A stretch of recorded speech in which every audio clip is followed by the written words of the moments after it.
dangane da idi, sallar idi raka'a biyu ce jama'a. Waɗannan raka'o'i biyu suna da kabbarbari guda 7, wannan kuma kabbarbari guda 5. Kabbara 7 banda kabbara harama, kabbara 5 banda kabbarar tasowa. Ana karanta Fatiha da duk wata sura da ta sauƙaƙa, sai da ya zo cikin sunna annabi sallallahu alaihi wasallama yakan karanta abubuwan da yakan karanta a sallar juma'a, kamar hal ataka hadithul ghashiya da kuma ainihin sabbih isma rabbikal a'la ko suratu qaf ko makamantan haka. A bayyane ake yin karatun sallar idi.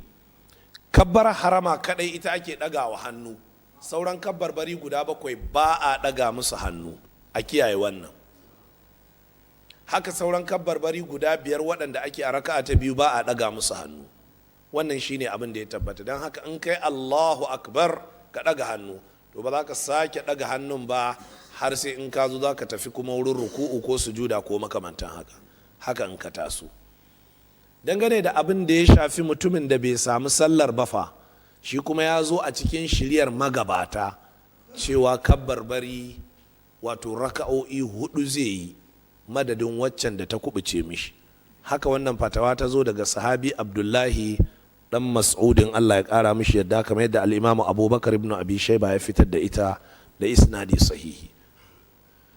Sai kuma abin da ya shafi kabbarbari, ana yin kabbarbari ne tun daga lokacin da gari ya waye ranar sallah. Allahu akbar, Allahu akbar, Allahu akbar, Allahu akbar, Allahu akbar, Allahu akbar.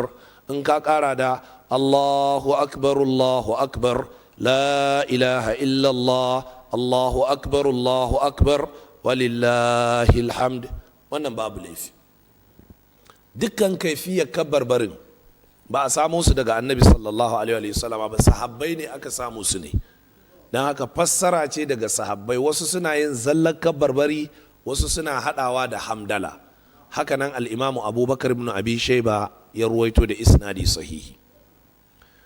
Dangane da kwanakin kabbarbari, to ba kamar yadda malamanmu na fiqhu Allah ya gafarta musu suka yi kaidi cewa ana son kabbarbari a bayan salloli guda 5, kabbarbarin kuma su zama kafa 3. Wannan kaidin shi kanshi kuskure ne, ba shi da asali.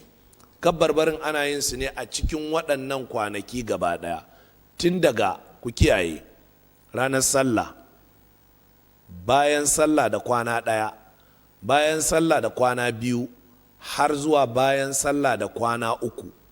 Ba wai in an idar da sallah a zahar da la'asar ba kadai, a'a, in an idar da sallah a zahar da la'asar din za a yi. Sannan za ka iya kana cikin motarka, kana shagonka, kana ainihin kona, kana duk wani wuri wanda ba an hana zikiri ba, kamar ban ɗaki ko kuma wani wuri mara dacewa, za ka ci gaba da waɗannan kabbarbari. Sannan babu ƙaidi dangane da kabbarbarin cewa guda 3 ko guda 15, za ka yi ta yi ne kawai ko a ina. Sayyidina Umar har cikin kasuwa ne, sahabbai sukan yi su hatta suna cikin ainihin tantuna da sauransu, suna cikin shaguna da sauran makamantan haka. Wannan da yana nan a cikin littafin Sahihul Bukhari. Da ƙarshe ina fatan a karanta littafin Ar-Rawdatun Nadiyya, sharhin littafin Ad-Durarul Bahiyya, wallafar babban malami al-Imam Sheikh Siddiq Hassan Khan, Allah madaukakin sarki ya gafarta musu. Waɗannan na daga cikin kaɗan na hukunce-hukuncen da suka shafi hukunce-hukuncen layya da hukunce-hukuncen idi da kuma ranakun da suka shafi ainihin waɗannan hukunce-hukunce.